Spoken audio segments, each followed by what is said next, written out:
¿No hay dudas?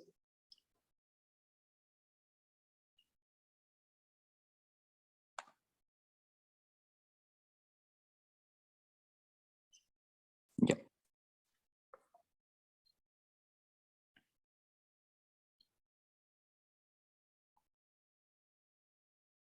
Ya, para el repaso general voy a revisar este resumen que salió en la prueba anterior, o sea, la prueba del semestre pasado. Como les decía, no es tan útil que tengan estas cosas en la prueba porque eh, son como resúmenes muy generales. Entonces, las fórmulas más importantes están asociadas a eso, a esa como resumen más general y generalmente no lo tienen que trabajar directamente tal cual como está acá en el resumen.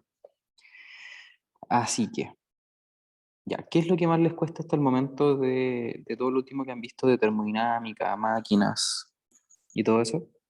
¿Hay algo que les cueste más que otras cosas?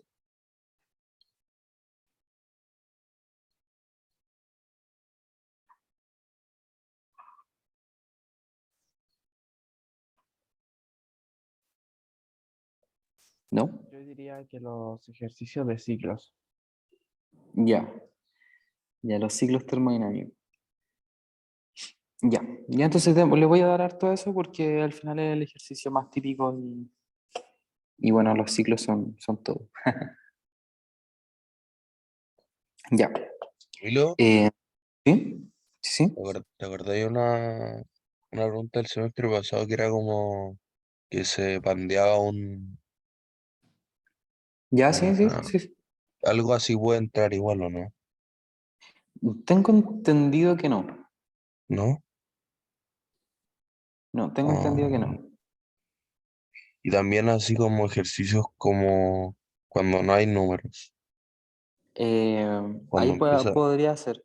ya, Por ejemplo, los ciclos los podía hacer así todo algebraico. ya eso, gracias. Ya, denme un segundito.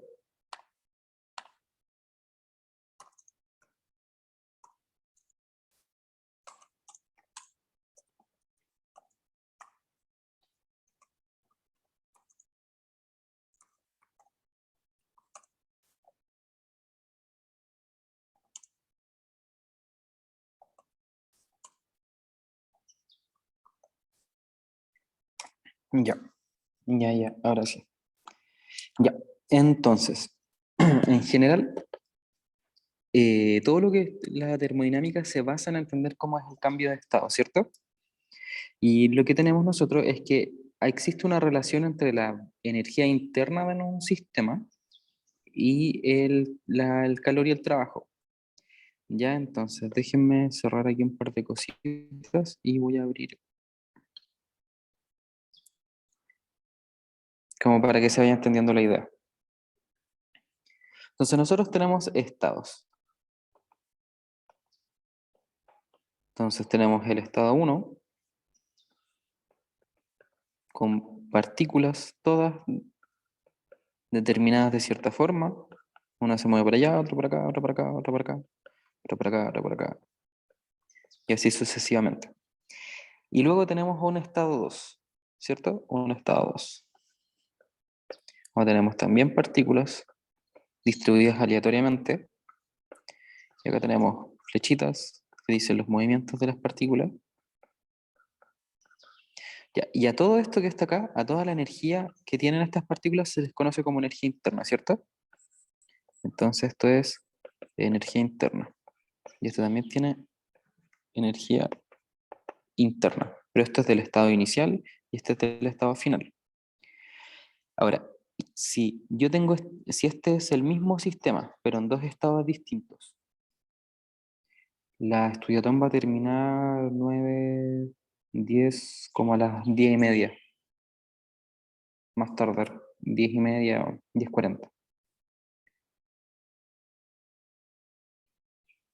Ya, entonces, si nosotros tenemos este estado, o sea, este sistema, digamos que este es un sistema que son todas las partículas que yo estoy estudiando, y tenemos un estado 1 y un estado 2. Si este estado llega a variar, o sea, si esta cantidad de energía llega a variar, siempre recuerden que una variación es estado final menos estado inicial, llega a variar por una razón. Y la forma de cuantificar esa razón es con un balance de energía. Y un balance de energía quiere decir que si yo tengo una energía final y una energía inicial, y estas son distintas, quiere decir que en algún momento entró o salió energía. Entonces eso para cuantificarse es cuánto varía el sistema, y acá se coloca los motivos de esa variación, que serían trabajo y calor, ¿sí? Entonces nosotros podemos entender que el trabajo y el calor van a generar variaciones de energía. ¿Por qué? Porque el calor y el trabajo son formas de cuantificar energía, son energía que desarrolla un sistema. Una partícula desarrolla un trabajo para poder desplazarse una distancia. Entonces son formas de energía.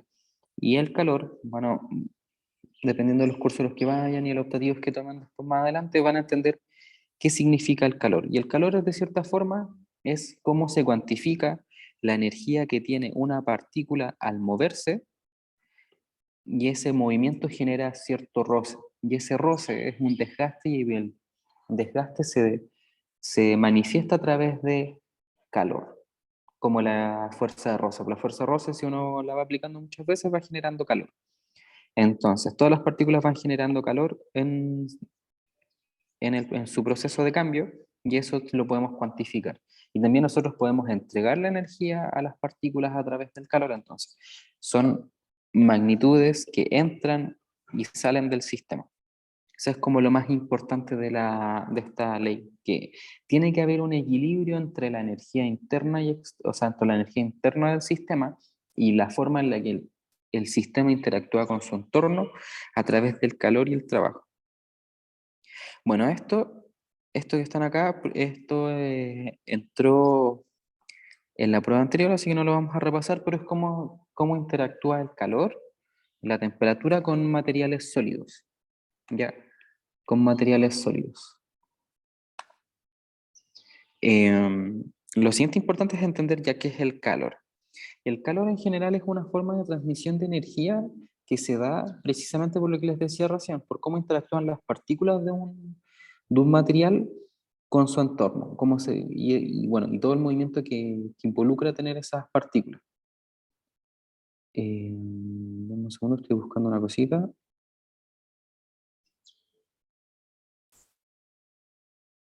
Ya, filo. Ya. Entonces, cuando nosotros entregamos calor, lo que está haciendo lo que estamos haciendo en general es variar la temperatura del sistema. Pues la temperatura, recuerden que es una función de estado que nos permite entender cómo es de cierta forma la cantidad energética que tienen las partículas. Recuerden que la temperatura es una forma de ponderar toda la energía cinética que tienen las partículas, y al final es una forma de decir cuánto es como la agitación que tienen estas.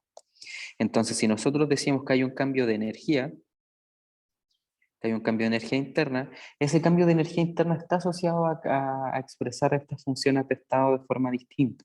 Entonces, si yo cambio la energía interna, estoy cambiando la forma en la que se van a mover las partículas internas del sistema, y eso también quiere decir que estoy cambiando la temperatura. Entonces acá dice, si sólidos y líquidos reciben calor, experimentarán un cambio de temperatura que depende de la masa del cuerpo y el calor específico de la sustancia. El calor específico es como un dato, una propiedad mecánica, o sea, no sé, una propiedad termodinámica de los materiales, que te dice al final cuánto va a variar la temperatura dependiendo de la cantidad de calor que está recibiendo. Y en general, bueno, ahí hay una definición que no voy a perder tiempo en definirla bien. Pero ese es el efecto que tiene el calor en los materiales. Va a hacer que varíe su temperatura. Y después nosotros tenemos la idea de gases ideales, cuyo un gas ideal en general es un fluido, bueno, no es un fluido, es un gas, que nosotros vamos a trabajarlo de cierta forma, o sea, que no va a interactuar con el entorno, se va a mover tal cual dice la teoría, por eso es ideal. Y para poder cuantificarlo nosotros tenemos esta constante, si se fijan acá tiene el mol, que quiere decir que depende de la cantidad de sustancia, pero esto es una constante, y la ecuación de estado nos permite relacionar las funciones de estado, la presión, el volumen y la temperatura. ¿ya? Dependiendo de estas tres funciones, nosotros podemos caracterizar un fluido. Y caracterizar un fluido quiere decir saber estas tres condiciones. A qué presión está, qué volumen tiene y qué temperatura tiene. Y nosotros podemos condicionar algunas cosas, como vamos a cambiar, o sea, como vamos a analizar en los ciclos, el volumen, la presión y la temperatura son variables que nosotros podemos manejar. Nosotros podemos condicionar e imponer al sistema ciertas características. Y dependiendo de eso, vamos a poder hacer ciertas cosas como generar un trabajo, hacer variar un volumen, etc. Entonces, mientras que en la prueba anterior nos detuvimos harto tiempo en trabajar esto, la energía interna del sistema y el calor, lo que vamos a hacer ahora es detenernos en cómo estas cosas, el calor y el trabajo, van a generar o los vamos a poder aprovechar en sistemas mecánicos, principalmente. Entonces, el trabajo sobre un gas ideal siempre se modela como la integral de volumen 1 a volumen 2 de la presión con respecto al volumen. ¿Y eso por qué se hace así? Porque cuando yo quiero cambiar la presión sin mirar la temperatura, yo solo juego con estas dos variables, lo que estoy haciendo es siempre, o para lo que se aplica el trabajo, es siempre para cambiar este volumen. Entonces, cambiando este volumen, yo puedo aumentar o disminuir la presión. Entonces, si yo aplico un trabajo, el trabajo es un movimiento mecánico, es un movimiento, está asociado a un movimiento porque el trabajo por definición involucra desplazamiento. Entonces, si yo hago un desplazamiento sobre el sistema, o sea, quiere decir que yo tengo este sistema y le aplico un trabajo, lo que está pasando es lo siguiente. Lo que está pasando es que yo tengo un pistón o una cajita con una varilla movible y yo le estoy aplicando una fuerza sobre este borde. Si yo aplico una fuerza sobre este borde y se desplaza, estoy generando un trabajo. En términos de energía, esa fuerza está generando un trabajo sobre el sistema. Y si está generando un trabajo sobre el sistema, ¿qué va a pasar con el volumen? Pues va a variar, porque yo puedo decir que esta parte de acá abajo es un área constante, ya es un área constante. Y lo que va a variar acá es esa altura. Entonces, si yo hago variar la altura, va a variar el volumen general. Entonces, ¿qué voy a tener yo en un estado 2? Voy a tener el mismo sistema, pero ahora si yo varío la altura, esto es altura inicial y esto es altura final, si se fijan, acabo de hacer variar el volumen. Esta es la parte de abajo de la sección transversal. Y entonces acá las partículas están más separadas, acá las partículas están más juntitas. Ya, ¿y qué significa que partículas estén más separadas o más juntitas? Que haya una presión. Entonces esto va a ser presión inicial y esto va a ser presión final. Y la presión inicial va a ser menor que la presión final porque en el estado inicial las partículas están más separadas y en el estado final yo las junté. Las junté porque generé ese trabajo sobre el sistema. Entonces el trabajo está generalmente asociado a un movimiento que se puede dar en el sistema. ¿Se entiende la idea? Sí, sí, sí. Ya, genial. Genial, genial. Entonces, como estábamos viendo, esto de acá, el trabajo genera variaciones de volumen. Y si se fijan acá es un trabajo negativo, porque si yo le estoy, bueno, y ahí vamos a tener que entender la convención que le deben haber enseñado en la clase. Si yo tengo un trabajo externo de algo, una máquina externa a mi pistón o a mi sistema, que genera un trabajo, lo que está haciendo es que le estoy entregando energía al sistema, poniendo el trabajo entra positivo. Pero si mi sistema luego, por alguna variación de temperatura, necesita que las partículas se expandan y se separen, esta separación va a generar un trabajo en el sentido contrario. Pero ella no es una máquina que está comprimiendo mi gas, es mi gas que está empujando a este techito y está haciendo variar esa altura. Y ese trabajo que se va a generar ahí es un trabajo del sistema hacia el ambiente. Y ese trabajo se cuantifica como negativo porque es energía que yo estoy perdiendo. Si esa es la convención de signos. Eh, bueno, entonces la energía interna de un gas ideal monoatómico, que es, bueno, monoatómico, un término que en este momento no recuerdo muy bien qué significa, pero tiene que ver con ciertas propiedades del calor específico eh, volumétrico o el otro que tiene que ver con la presión, tiene que ver con una de esas variables. La energía interna de un gas monoatómico se calcula así, siempre. Ya son detalles, hay algunos ejercicios que dicen monoatómico y permiten poder simplificar algunos cálculos, ahí los vamos a ver. Y después dice, ya, en un ratito voy a repasar los tipos de procesos que hay porque acá no están todos, pero existen procesos que se llaman isovolumétricos o a volumen constante, y el otro son a presión constante, pero ahí los vamos a ver bien. ¿Qué significan estos procesos? Significan que dadas las ciertas condiciones, existe un tipo de interacción del sistema a partir de cierta variación de energía. ¿Qué quiere decir esto? Dependiendo del trabajo y el calor que yo le entrego al sistema, tenemos procesos distintos. ¿Ya? Tenemos procesos distintos dependiendo de cómo funciona esto. Si yo tengo un proceso a volumen constante, no es lo mismo que tener un proceso a presión constante. La interacción del sistema va a ser distinta. Déjenme buscar acá, yo tenía un resumen con esto.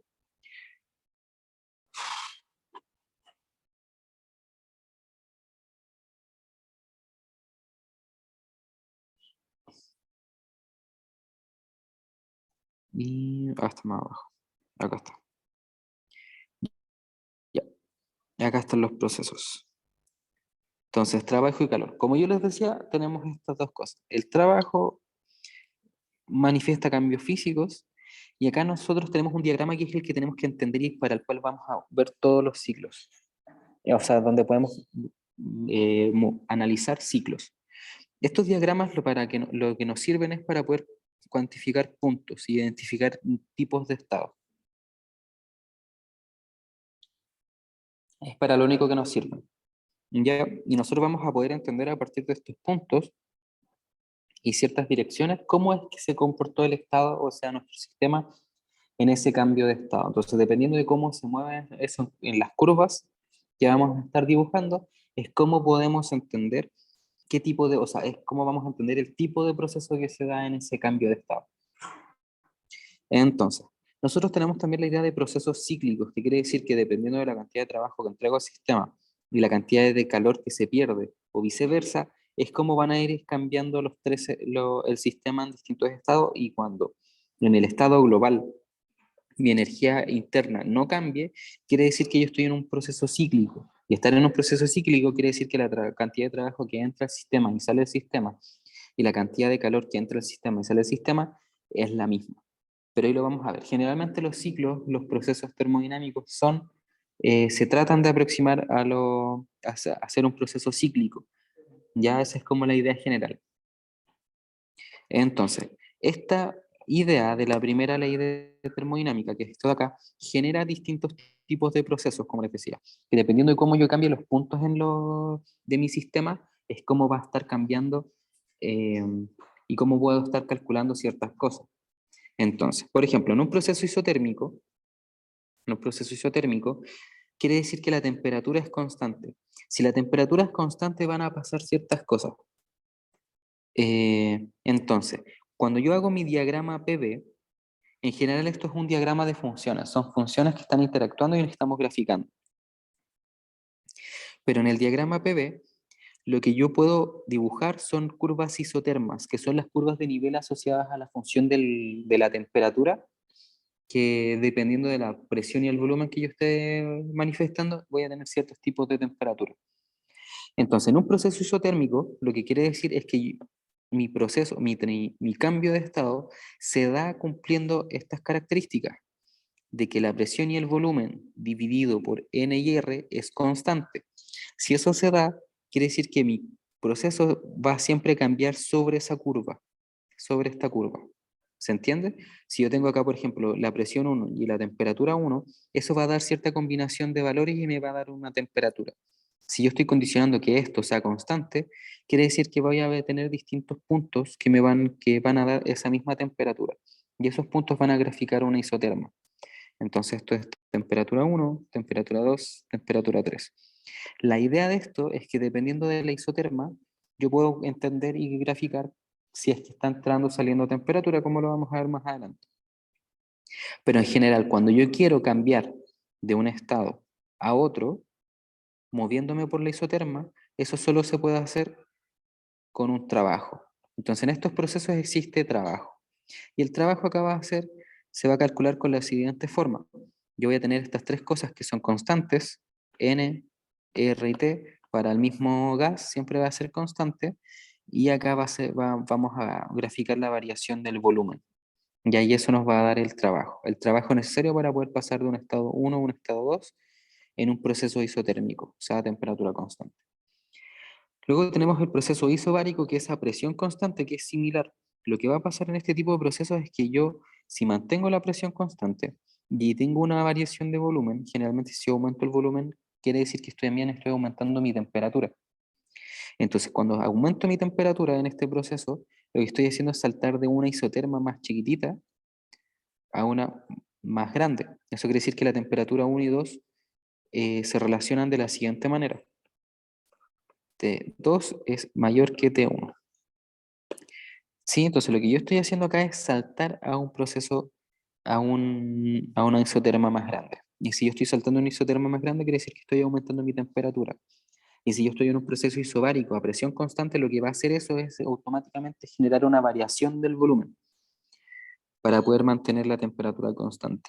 Y eso podemos entenderlo, por igual es poco intuitivo, pero podemos entenderlo de la siguiente forma.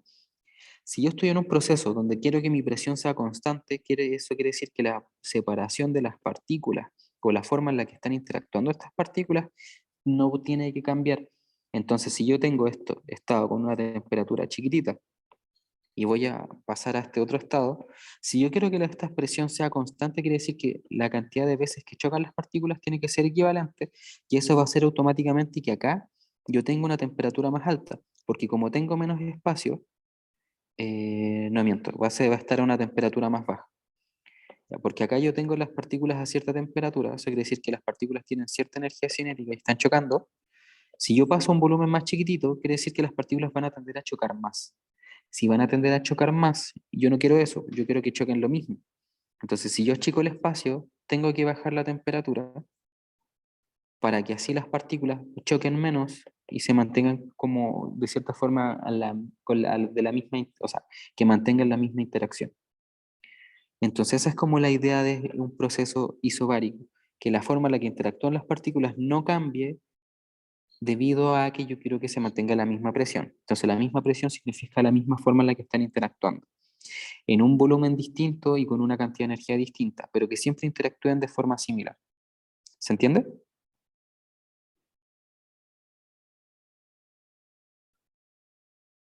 Sí,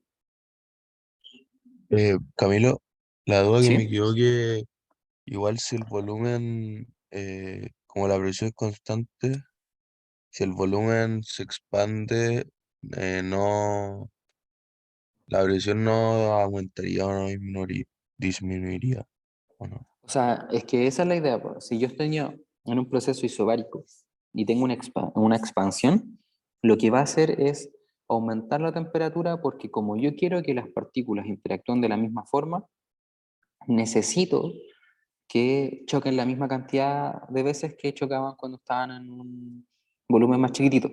Y cuando yo hago eso, automáticamente se genera este aumento de temperatura, para que así mi sistema tenga sentido.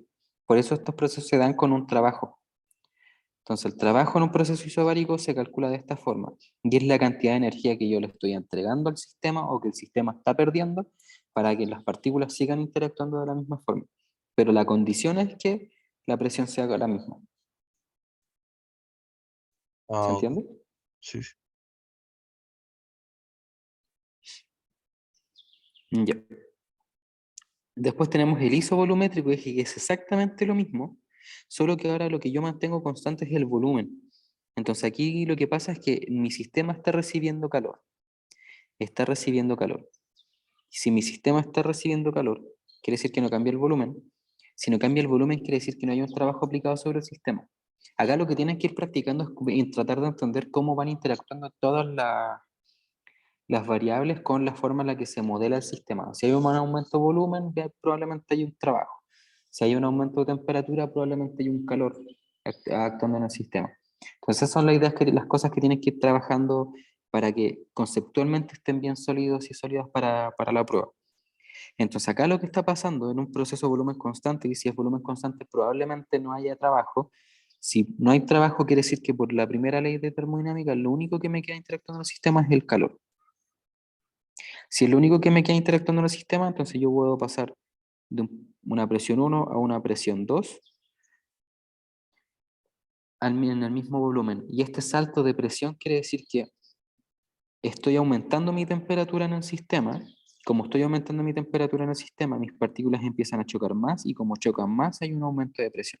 Entonces así es como se justifica este proceso. Y luego tenemos el proceso adiabático. Y el proceso adiabático en general quiere decir que es un proceso donde no hay intercambio de calor. No hay presencia de calor. Entonces, como no hay presencia de calor, lo único que queda en el sistema es calcular el trabajo. Y dependiendo del tipo de material y todo eso, es cómo se calcula ese trabajo. Que lo voy a ver más abajito. Entonces, cuando nosotros estamos trabajando gases ideales, estos procesos se calculan específicamente así. Si es a volumen constante, se calcula de esta forma. Varía la temperatura, esta es la capacidad calórica, a volumen constante es un dato que es por tabla, son datos tabulados, lo mismo que este calor específico para la presión. ¿Ya? Entonces, eso es como los tipos de intercambio de calor para cualquiera de estos dos procesos cuando estamos trabajando gases ideales. Ya la primera ley, ya en los procesos adiabáticos de un gas ideal aparece esta gama, ¿ya? Y eso es una forma de interpretar lo que habíamos visto para la prueba anterior. ¿Qué es esto de acá? Son los tipos de proceso o los tipos de proceso para un gas ideal. Un proceso diabático, presión, volumen y temperatura del gas cumplen las siguientes condiciones. Entonces, gamma es la forma en la que es una fracción entre el calor específico a presión constante y el calor específico a volumen constante. Ya, esa es como la relación de gamma. Y bueno, está asociado a esto de aquí. Ya, entonces en un proceso adiabático, dependiendo del gas, el trabajo se calcula como la presión por la variación del volumen. ¿Ya?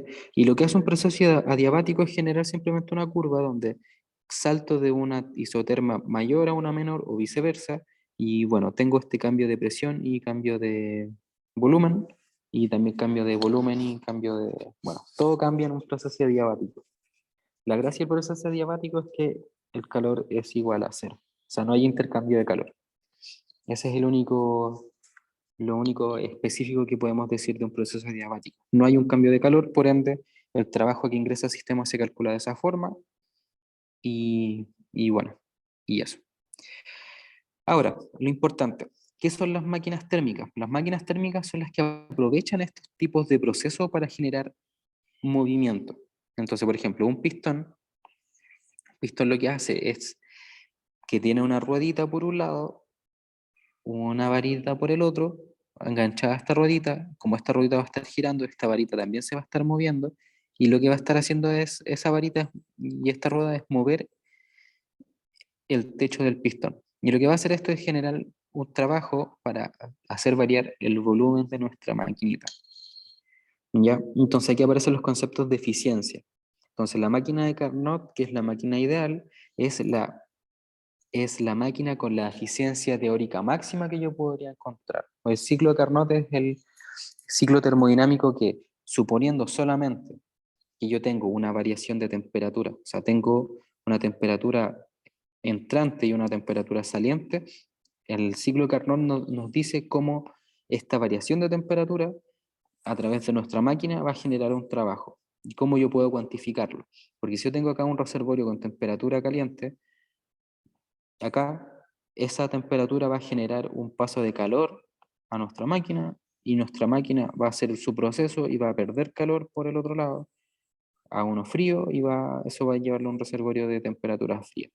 Y eso va a generar un trabajo. Entonces nuestra máquina de Carnot o el trabajo de la máquina se calcula como la variación del calor que entra menos el calor que sale. ¿Ya? Si esta variación es negativa, quiere decir que estamos generando un trabajo sobre el sistema. Si esta variación es positiva, quiere decir que nuestro sistema está generando un trabajo hacia afuera. Entonces la eficiencia se calcula como el trabajo de la máquina partido en el calor entrante. Es cuánta energía logro convertir en trabajo de la energía que recibe el sistema. Entonces la energía entra por acá, acá la trabajo, y cuánta de la energía logro dejar ¿cómo se llama esto? Cuánta de esta energía logro convertir en trabajo es como yo determino la eficiencia. Esto al final es como una energía que no aproveché. La energía de calor fría es una energía que no aproveché. Entonces, por eso la eficiencia se calcula de esta forma. Y dependiendo, bueno, hoy la máquina de Carnot, o el ciclo de Carnot nos dice que si yo logro aprovechar o logro minimizar el calor frío, voy a alcanzar siempre eficiencias más grandes. O sea, la eficiencia es un porcentaje o es una fracción aquí, en este caso. Entonces, si yo me voy acercando al 1, quiere decir que todo lo que toda mi energía generada en trabajo es equivalente a la energía que entró al sistema. Ya, pero ninguna máquina funciona así, ninguna máquina es eficiente, entonces siempre generamos una pérdida o una energía no aprovechada y bueno, calculamos esa fracción. ¿Se entiende? Como lo que hace una máquina térmica.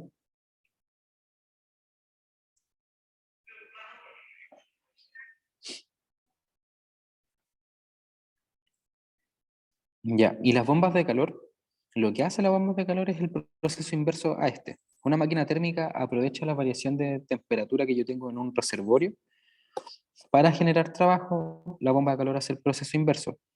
Yo genero trabajo para que mi calor que es entrante pase hacia el otro lado, eh, como calor, o sea, como temperatura fría. Eh, bueno, estos son procesos, son maquinitas que aparecen en los ciclos termodinámicos. Ya, y acá vamos a la máquina de Carnot. La gracia de la máquina de Carnot es que son 4 estados y yo tengo 4 cambios de proceso para que se genere esto. Primero, para yo pasar del estado 1 al estado 2, lo que hace acá es una expansión isotérmica. ¿Qué significa una expansión isotérmica? Que es a temperatura constante, ¿cierto? Entonces acá yo tengo el estado 1, acá está el estado 2, acá está el estado 3 y acá está el estado 4. Entonces el primer proceso de un ciclo Carnot es una expansión isotérmica, eso quiere decir que aumento mi volumen, pero no cambia mi temperatura, entonces aumento mi volumen y no cambio la temperatura. Entonces esa es la idea de los gráficos, poder ir viendo y entendiendo qué pasa en esos estados. Entonces si yo me mantengo en la misma isoterma, estoy en un proceso isotérmico y conozco todo lo que pasa en un proceso isotérmico. Luego en el paso 2 dice acá una expansión y disminución de temperatura. ¿Qué pasa en el estado 2 al estado 3? Si se fijan acá, este es mi volumen. Entre el volumen 2, o sea, entre el estado 2 y el estado 3 hay una variación de volumen. Crece mi volumen, pero si se fijan acá, yo cambio de temperatura. Bajo un isoterma. Si yo bajo un isoterma, quiere decir que hay una disminución de temperatura. Entonces acá hay una disminución de temperatura. Expansión y disminución de temperatura. Luego, si se fijan acá, del estado 3 al estado 4, hay una compresión isotérmica. Una compresión isotérmica quiere decir que yo estoy disminuyendo mi volumen, pero me mantengo en la misma isoterma, entonces mi temperatura es constante.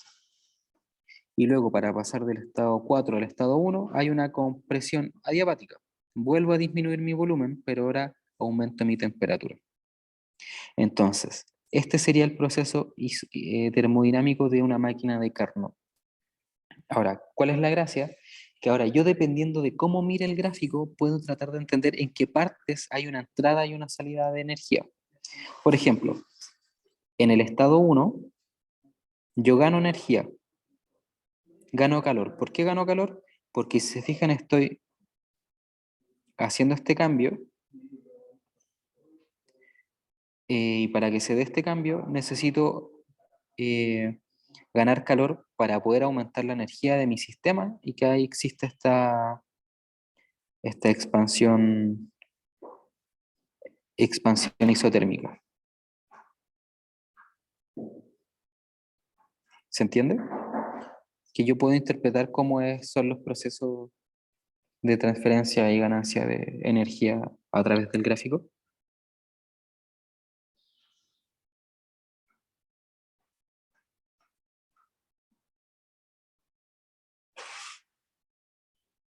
¿Sí? ¿No? ¿Podrías explicar eso de nuevo, por favor? Ya, ya. Es que dependiendo de de cómo se vea el gráfico, yo puedo interpretar cómo eh, cómo es la primera ley de termodinámica. Yo sé que si yo tengo una variación de energía, tiene que haber un trabajo o un calor que entra o sale del sistema, ¿cierto? Entonces, si yo veo esto del estado 1 al estado 2, yo veo que acá hay un cambio, hay un aumento de volumen del estado 1 al estado 2, la temperatura se mantiene constante, también hay una disminución de la presión, entonces estamos en un tipo de proceso que es el isotérmico, ¿ya? Y para que eso se justifique, tiene que ocurrir algo. Entonces, si yo me devuelvo al proceso isotérmico, acá dice que en un proceso isotérmico este es un trabajo, y en la máquina Carnot este proceso isotérmico se da por una variación de temperatura, o sea, por una ganancia de energía a través de calor. Entonces la máquina de Carnot lo que dice es como ya, en mi primer proceso de E1 a E2, yo gané calor. Y eso hace que se genere esta presión, esta variación de presión y este aumento de volumen. En el proceso 2, estoy pasando de una temperatura TH a una temperatura TC. Entonces estoy pasando de una isoterma, de una temperatura alta a una más chica. Entonces este proceso se da precisamente por un trabajo. Entonces acá hay trabajo. Y el trabajo es negativo. ¿Ya por qué el trabajo sería negativo? ¿Qué me dice que el trabajo sea negativo?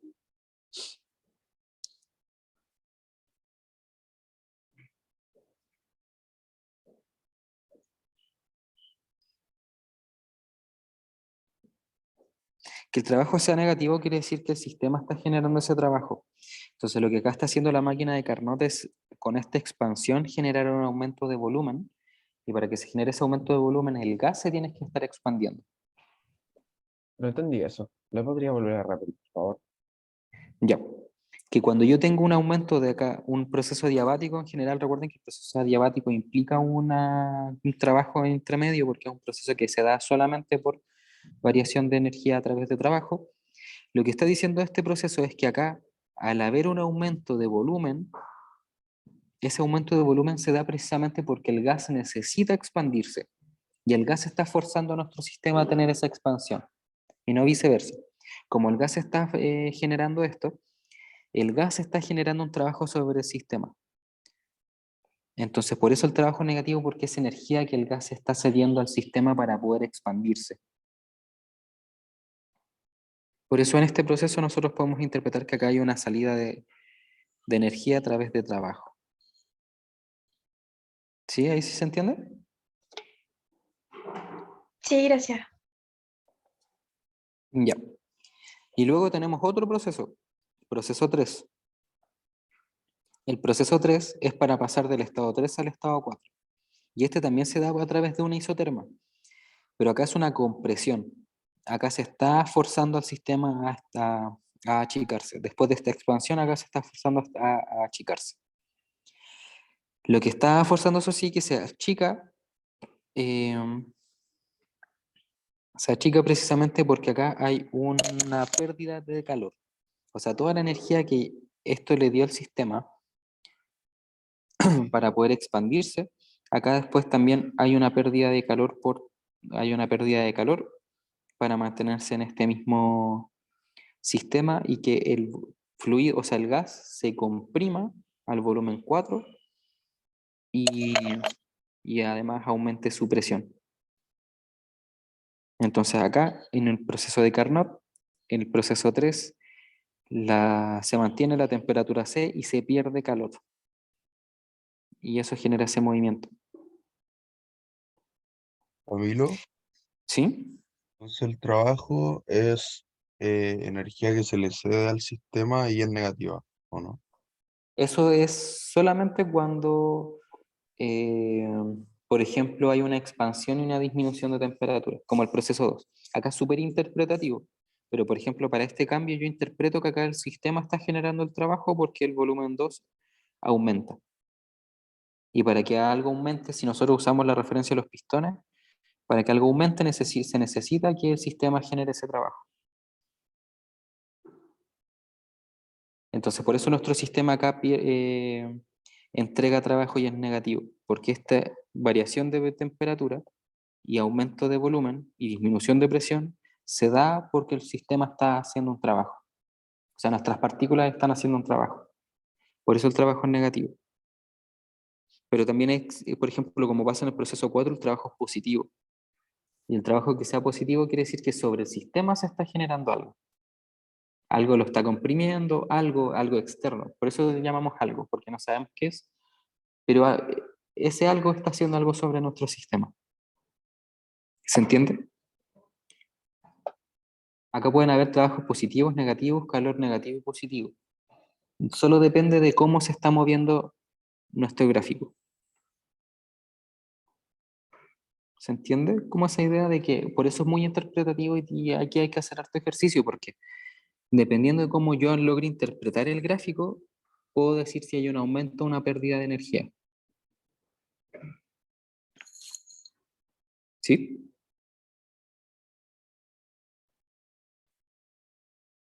Ya. Entonces, en el proceso 3 se pierde calor. Acá hay calor que sale.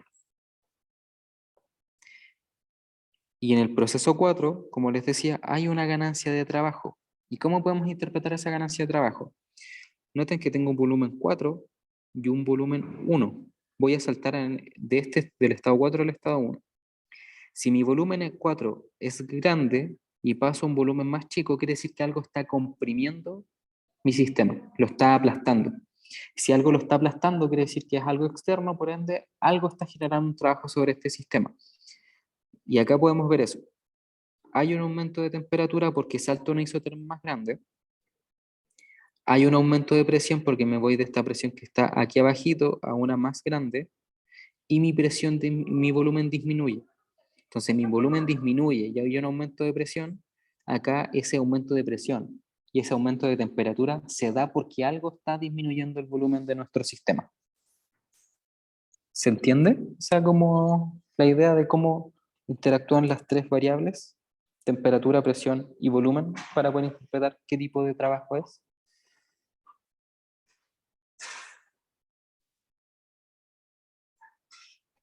Sí, sí, se entiende. Ya, genial. Y ahora dicho esto, una vez visto cómo son los cuatro procesos y cómo es el diagrama PV, generalmente lo que nosotros tenemos son máquinas. Entonces, por ejemplo, la máquina que genera un trabajo a través de nuestro gas es una turbina. Lo que hace una turbina es que el gas entra por aquí, se comprime acá adentro y luego se expande, genera un movimiento y hay hartas cositas que pasan dentro de una turbina y eso genera un trabajo. Y este trabajo generalmente las máquinas lo utilizan para, no sé, generar energía, electricidad, distintas cosas. Pero se hace. De hecho, así funcionan todas las centrales térmicas, un montón de cosas. Si no, todo el tiempo puedo mostrarle como fotitos de eso.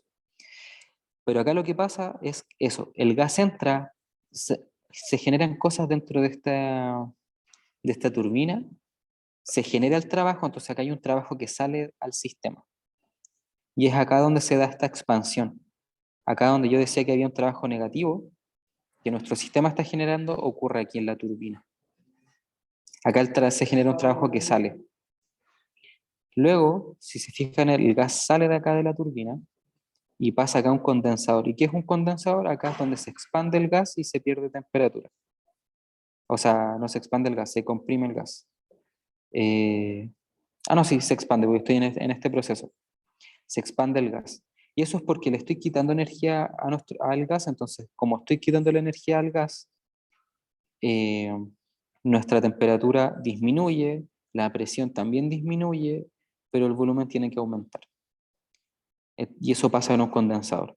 Y luego yo voy acá a un compresor. Y el compresor lo que hace es comprimir el gas para poder agitarlo y hacer que aumente su presión, como pasa del estado 3 al estado 4. Acá yo comprimo el gas, aumenta su presión, no tanto, pero mantengo la misma temperatura, y es aquí donde me muevo. Y luego salgo de acá y paso a una caldera. ¿Y qué hace una caldera? La caldera lo que hace es que nuestro gas pasa por aquí, por distintos tubitos, y cuando pasa por estos tubitos hay otro fluido que está caliente que le empieza a intercambiar temperatura a través de este intercambiador de calor. Un fluido entra con mucha temperatura y se lo pasa al gas que está acá adentro. Entonces acá nuestro gas sale con una temperatura más alta. Y eso es lo que pasa del estado 4 al estado 1. Hay un aumento de temperatura, un aumento de presión, una disminución del volumen. Y luego así nuestro gas llega listo para volver a repetir el ciclo. Y ese es el ciclo de Carnot.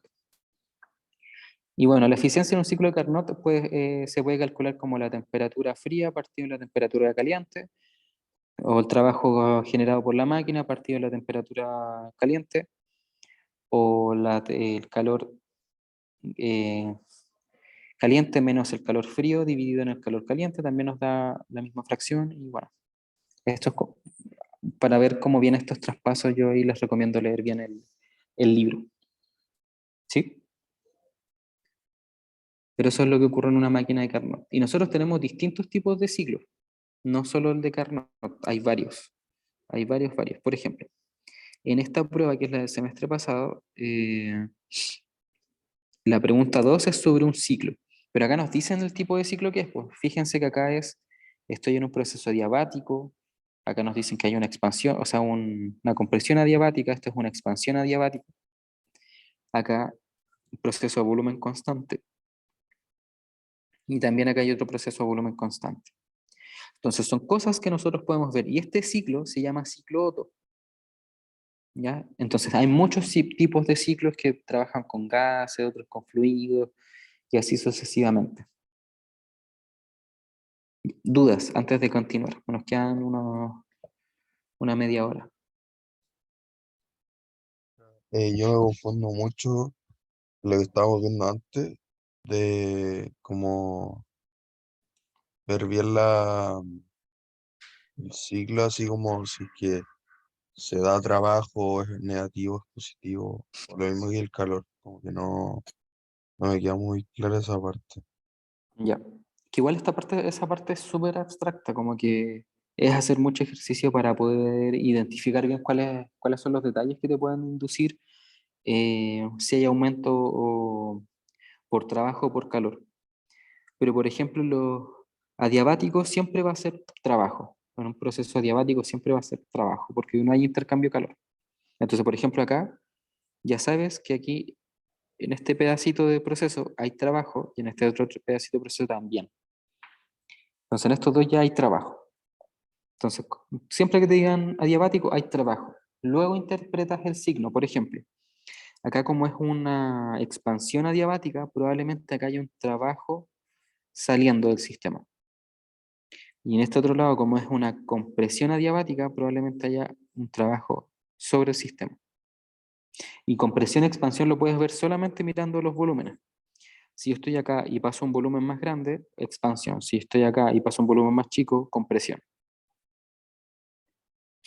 Entonces, veamos este ejercicio. Dice, un motor que opera con una versión aproximada del ciclo Otto. Consiste en un gas combustible monoatómico que se comporta como un gas ideal, cuyo diagrama PV se muestra en la figura. Después dice, asuma como datos dados n moles de gas, las temperaturas T1, T2, T3 y T4, y los volúmenes V1, V2 y V1 y V2. Y acá, ¿qué pasa? Tenemos 4 temperaturas, porque acá nunca nos han dicho que hay un proceso isotérmico. Entonces acá, si yo voy dibujando isotermas, voy a tener distintas isotermas para cada estado. Voy a tener otra acá, voy a tener otra acá. Vamos a decir que es más o menos así. Entonces tengo 4 temperaturas. Una acá, otra acá, otra acá y otra acá. Y sus isotermas. Entonces yo no puedo decir que las 4 son iguales. o que hay dos que sean iguales, sino que siempre son distintos.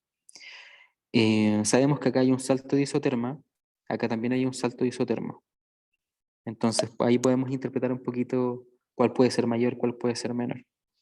Pero ojo, que todas las isotermas, que en general que las curvas de nivel de la isoterma crecen hacia allá. Entre más lejos del centro, más grande es la isoterma. ¿Sí? Y las isotermas tienen curvas de este estilo. De hecho, ya, si da el tiempo voy a buscar más diagramas PPI y todo eso para mostrar cómo son las isotermas. Entonces, la pregunta dice, encuentra una expresión para el calor ganado o perdido en cada uno de los procesos. Esto debe quedar en función de las temperaturas y el número de moles del gas.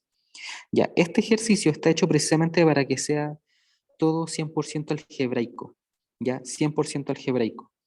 ¿Por qué? Porque de repente hacer todo algebraico es una forma más sencilla de hacer cálculos, porque hay variables que de repente no conozco que se simplifican y que si yo hago todo numérico a veces no se puede calcular porque no conozco el número para hacer esa división, suma, resta, lo que sea.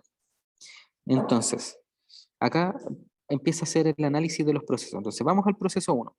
Dice, este proceso es adiabático por lo que el calor es igual a 0. Entonces, en el proceso 1-2 no me preocupo de buscar un calor ganado o perdido, sino que ya es netamente 0. Y eso es porque dice que es adiabático. ¿Sí? Entonces, en el proceso 1-2, de acá a acá, es un proceso adiabático. Después en el proceso 3, este es un proceso isocórico o en general isovolumétrico, es a volumen constante. Como es a volumen constante, acá nosotros tenemos que íbamos a suponer automáticamente que es por una ganancia de calor. ¿Por qué podemos decir eso? Porque como es a volumen constante no hay una compresión o una expansión del gas. Como no hay una expansión o una compresión del gas, no hay una variación de volúmenes, no hay un desplazamiento involucrado.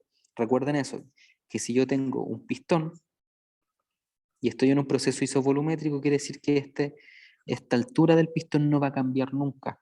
Y el área de la sección transversal, que es la parte de abajo, porque recuerden que esto puede ser redondito, es constante. Entonces, como eso siempre se mantiene constante, lo que yo puedo decir automáticamente es que en este proceso nunca se da trabajo. Entonces, yo voy a suponer siempre que en un proceso isovolumétrico no hay trabajo, porque no hay una variación de volumen y como no hay una variación de volumen, no hay desplazamientos que pueda aplicar una fuerza. Entonces, la fuerza, si se aplica una fuerza sobre el sistema, no genera desplazamiento. Si no genera desplazamiento, no genera trabajo. Por eso en los isovolumétricos podemos decir rápidamente que no hay trabajo. Y ese proceso se da por ganancia o pérdida de calor. Entonces, para un volumen, o sea, para un fluido de gas ideal, isovolumétrico, el calor ganado o perdido se calcula como N, el número de moles, esta constante que es CV, por la variación de la temperatura. Entonces acá queda interpretar si el calor es positivo o es negativo. Como en este proceso hay un aumento de temperatura porque me voy alejando del centro, o sea, si yo dibujo, por ejemplo, dos líneas acá, la línea 2 es más grande que la 1, entonces me voy alejando del centro, entonces interpreto que estoy aumentando mi temperatura. Entonces, acá en un proceso isovolumétrico, generalmente yo tengo un aumento de temperatura. Entonces, lo que está pasando ahí es que yo estoy saltando de isotermas. Entonces, estoy saltando una isoterma más grande. Como estoy saltando una isoterma más grande, quiere decir que mi sistema está recibiendo calor. Por ende, el trabajo es positivo. Porque mi sistema está ganando calor para que se dé este aumento de temperatura. Entonces podemos decir que aquí el calor es mayor a 0 y es precisamente porque voy a decir que 3 es mayor que 2. Y acá dice, el gas absorbe calor de su entorno en este paso. Y eso es lo que podemos interpretar de un calor positivo. En el proceso 3-4, como también es un proceso adiabático, es una expansión adiabática, también no hay calor. Como no hay calor, calor es igual a 0. Y en el proceso 4.1, que también es un proceso volumétrico, vamos a hacer lo mismo que antes. Como no hay una variación del volumen, y voy a decir que acá hay una ganancia o pérdida de calor. Y voy a decir que hay una pérdida de calor, precisamente por lo mismo que dije que acá había una ganancia de calor. Porque acá estoy bajando la temperatura y bajando la presión, por ende, quiere decir que tengo calor que se está yendo del sistema. Entonces acá hay una pérdida de calor y acá hay una ganancia de calor. Entonces acá yo estoy perdiendo calor porque estoy bajando mi temperatura. Entonces cuando yo hago el cálculo de esta formulita de acá, estamos diciendo que T1 es menor que T4. Y lo estamos diciendo por esto, salto de aquí. También porque probablemente acá hay una isoterma y acá hay otra isoterma. Entonces estoy bajando mi temperatura. ¿Sí? ¿Se entiende?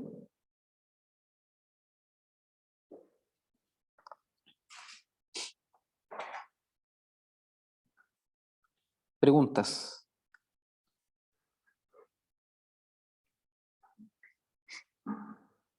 Preguntas.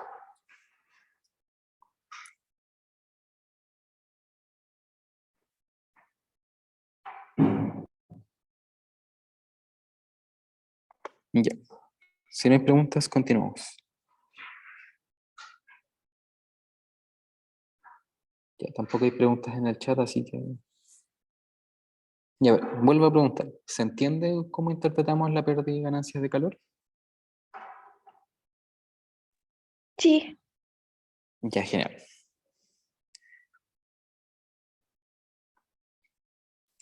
Vamos por la 2. Dice, determine la eficiencia del motor. Esto debe quedar en función de V1 y V2. Solamente. Entonces acá nos dicen, más o menos nos hacen intuir cómo debiese quedar el resultado final. Ahora, acá sale toda la explicación, pero en general nosotros sabemos que la eficiencia es calor, o sea, es trabajo partido en el calor H, que es el calor que entra al sistema. Entonces acá tenemos que identificar cuál es el calor que entra al sistema. Y bueno, trabajo en general, recuerden que nosotros vimos que trabajo también podíamos decir como calor H menos calor C. Calor que entra menos calor que sale. ¿Ya? Y bueno, acá explica. Calor H es el calor absorbido por la máquina desde la fuente de alta temperatura. Y en un ciclo se tiene que la variación de esta cosa es igual a cero, porque la primera ley de termodinámica, entonces justificamos que el calor neto es igual al trabajo, y el calor neto es calor que sale menos el calor que entra, o sea, al revés, el calor que entra menos el calor que sale, y este QC es el calor cedido al medio ambiente. Explica todo el proceso que nosotros tenemos que analizar. Ya, pero recuerden que siempre el calor neto, por la primera ley de termodinámica, es equivalente a calor H menos calor C. Y como tengo eso, reemplazo esto en esta formulita de eficiencia, y como reemplazo esta formulita de eficiencia, noten que nos va a quedar calor H menos calor C partido en calor H. Entonces esto va a generar que en un lado te quede un 1 y en el otro te quede calor C partido en calor H como les haya mostrado adelante. Ahora, si reemplazamos los calores que nosotros identificamos en el ejercicio anterior, va a quedar, después del álgebra, va a quedar que nuestra eficiencia va a ser 1 menos temperatura 1 menos temperatura 4 partido en temperatura 3 menos temperatura 2. Y acá nosotros tenemos que empezar a jugar. Estos son valores absolutos porque aquí a mí no me interesa la resta debido al diagrama de temperatura, sino que a mí me interesa la resta como numérica. Y para esa resta numérica, por eso aplicamos el valor absoluto. Porque acá no es un calor que entra y sale con el signo, debido a que eso es interpretativo. Ya el valor numérico que a mí me importa es el valor absoluto que sea de siempre positivo, porque es la ponderación que estoy haciendo. Por eso van los valores absolutos. Entonces, recordar siempre que esto se coloca con valor absoluto, porque el signo es interpretativo, más que otra cosa. Entonces, una vez reemplazado, vamos a llegar acá. Resolvemos el valor absoluto y nos va a quedar T4 menos T1 partido entre 3 menos T2. Y acá es donde se pone complicada la cosa. Como nos están pidiendo específicamente que quede todo en términos del volumen, vamos a tener que empezar a jugar con la ley de gases ideales. Y acá nos dicen al tiro, vamos a usar TB elevado a gamma menos 1 como constante. ¿Y por qué se puede hacer eso? Porque como estamos en un gas ideal, nosotros recordemos que el gas ideal es la presión volumen elevado a gamma igual a una constante, y la temperatura, el volumen, gamma menos 1 igual a una constante. Esto válido para cada estado. ¿Ya? Entonces yo tengo el estado 1 y voy a tener presión 1, volumen 1 elevado a gamma. Luego voy a tener presión 2, volumen 2 elevado a gamma, presión 3, volumen 3 elevado a gamma, y todo eso va a ser exactamente lo mismo. Así que vamos a aprovecharnos de estas dos ecuaciones para poder calcular todo. ¿Y por qué acá automáticamente la solución utiliza la segunda? Precisamente porque yo conozco las temperaturas. Como conocemos las temperaturas, podemos calcular cualquier otra cosa. Entonces, lo que acá están diciendo es, ok, yo sé que tengo lo siguiente. Yo sé que tengo T1, V1, gamma menos 1, igual a una constante. Lo mismo T2, V2, gamma menos 1. Lo mismo T3, V3, gamma menos 1. T4, V4, gamma menos 1. Como es un gas ideal y nos dicen esto, ¿se acuerdan que yo les dije lo de monoatómico? Acá arribita nos dicen que es un gas combustible monoatómico. Como es un gas combustible monoatómico, yo puedo hacer la relación de que gamma es P partido en CV, si no me equivoco. Puedo hacer esa relación. Voy a venir al final para verificarla. Acá está, CP partido en CV, sí. Yo voy a hacer esa relación de ahí. Conviene hacerla, así que ese es el pasito 1. Tenemos esas cosas. Entonces, fíjense, ¿qué es lo que queremos relacionar nosotros acá? Nosotros queremos relacionar temperatura 4 con el volumen 4, o sea, con el volumen 1, o sea, temperatura 4 con temperatura 1. Entonces, acá lo que hacen es hacer las dos ecuaciones, de estado 1, estado 2, estado 3, estado 4, y despejan las temperaturas de cada una. Entonces, ya. Acá pueden hacerlo de distintas formas. Yo lo que hubiese hecho, hubiese dicho, acá temperatura 4 está arriba, acá la temperatura 1, tratemos de dejar una sola despejada. Lo mismo acá abajo. Pero estratégicamente conviene tratar de dejar arriba y abajo en términos de la misma temperatura y el mismo volumen. Entonces, por eso si yo tengo acá arriba T4, T4 voy a despejar T3 y V2. Entonces, acá lo que escribimos es T4 igual T3 V2 gamma menos 1 partido en V1 gamma menos 1. Y así después yo puedo reemplazar esto acá y me queda T3 acá arriba y volumen 1 y volumen 2. Ya, aquí es solamente álgebra para ir probando qué se puede hacer. Y acá quedan las pillerías. Como acaso tenemos procesos isovolumétricos, tenemos distintos volúmenes para poder hacer una igualdad. Entonces acá nosotros sabemos que volumen 3 es igual a volumen 2 y volumen 4 es igual a volumen 1. Y acá es donde los despejan para poder aprovecharlo. Entonces despejan 1 y despejan 4. ¿Por qué? Porque acá arriba va a quedar T3, T2 y abajo ya hay un T3 y un T2. Entonces estratégicamente está buenísimo. Lo podemos simplificar más rápido. Entonces acá ya es solamente álgebra. Si se fijan, como estos son iguales, los factorizan y va a quedar T3 menos T2 partido en T3 menos T2 por este cosito de acá. Y ahí vienen a esta parte donde dicen, ya ok, entonces la eficiencia va a ser 1 menos los volúmenes. Pero todo parte porque yo conozco que esto es un gas ideal y puedo usar esa ecuación y después jugar simplemente con el álgebra. ¿Se entiende que cuando tenemos gases ideales nos pueden preguntar este tipo de cosas, como dejar todo en términos de un volumen? ¿Sí? Sí. Ya, genial. Y ahora vamos para la parte 3. La parte 3 nos dice, nos pregunta Determina una expresión para el trabajo realizado por el motor en función de las temperaturas. Entonces, acá está la gracia que nosotros ya hicimos esto. Nosotros ya determinamos que el trabajo neto era calor que entra menos calor que sale. Entonces acá reemplazamos los calores que nosotros ya habíamos calculado antes, resolvemos estas restas y va a quedar esto de acá. Entonces la pregunta C es mucho más rápida que la 2 y era algo que ya habíamos dicho para poder resolver la 2, que era esto de acá, trabajo neto. Trabajo neto es calor que entra menos calor que sale. Entonces acá, calor que entra menos calor que sale, y como son cosas que ya calculamos, es simplemente reemplazar. Y la mayoría de los ejercicios que cumplen esta forma se resuelven iguales. Todos son el mismo método. Identificar calores que entran y calores que salen en el proceso, y luego calculamos la eficiencia, porque siempre nos piden la eficiencia del ciclo, y luego calculamos algún trabajo o calor neto, también se puede. ¿Se entiende?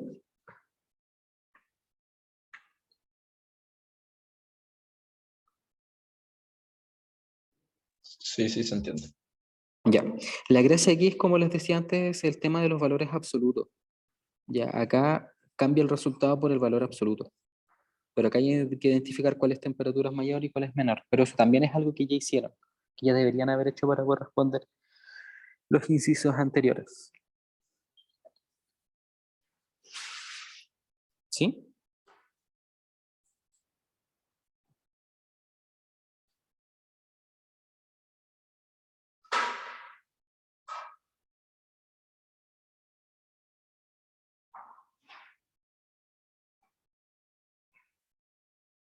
Ya.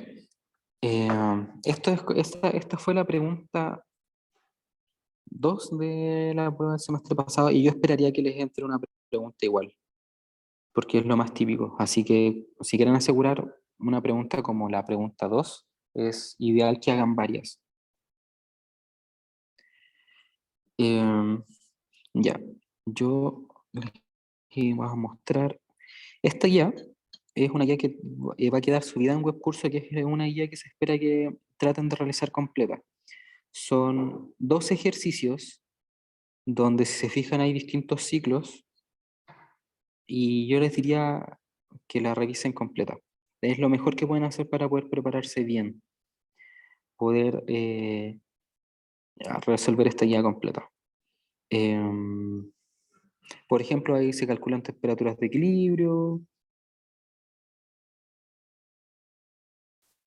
Generalmente la temperatura de equilibrio es el promedio entre las dos temperaturas, porque lo que busca hacer el sistema es tratar de igualar ambas temperaturas, entonces por eso siempre se llega al promedio de las dos. Pero acá yo les recomendaría harto ver los ciclos. Por ejemplo, acá es el ciclo de Carnot, que es como el ciclo más difícil de analizar, porque no hay tanto, siempre son procesos, hay procesos adiabáticos, isotérmicos, entonces son un poquito más complicados. Pero por ejemplo, el ciclo de un gas ideal. Tenemos un proceso isocórico, isobárico. Isocórico es a volumen constante, isobárico a presión constante, y un proceso adiabático. Entonces, por ejemplo, a volumen constante, acá entra o sale calor en paso 2 a 3. Entra o sale calor.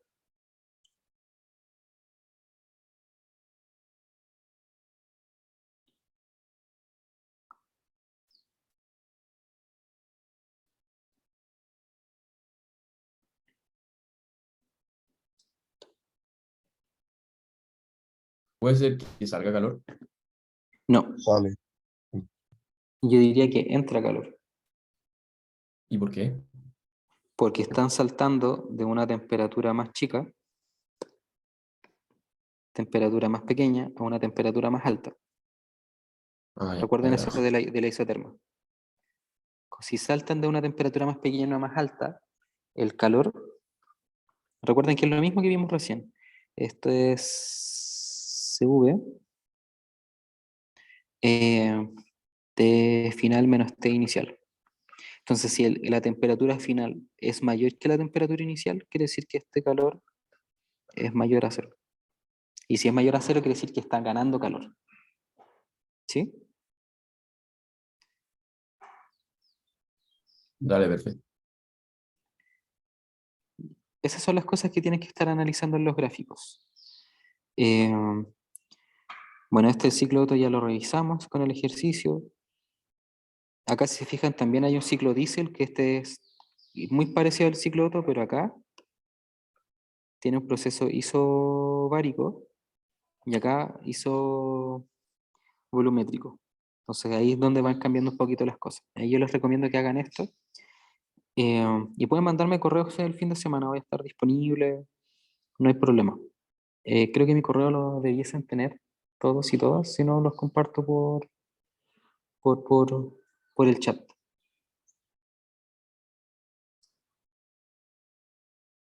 Oye, Camilo, ¿creéis que pueda subir el resumen que nos mostraste recién? Sí, sí, de todas formas, voy a compartir esa prueba y bueno, esta misma guía también la tengo que subir, al menos al web curso de mi sección, y le voy a mandar a los profes las carpetitas con todo lo que suban y eso. Ya, bueno. Gracias. Ya. Y ahí cualquier cosa me pueden preguntar por correo, pero yo les recomendaría hacer toda esta guía completa para que estudien harto. ¿Subirás el video y el resumen? O sea, siempre comparto el video, pero ahí queda mano de los profes, ¿cómo se llama esto? Compartirlo. Ah, perfecto.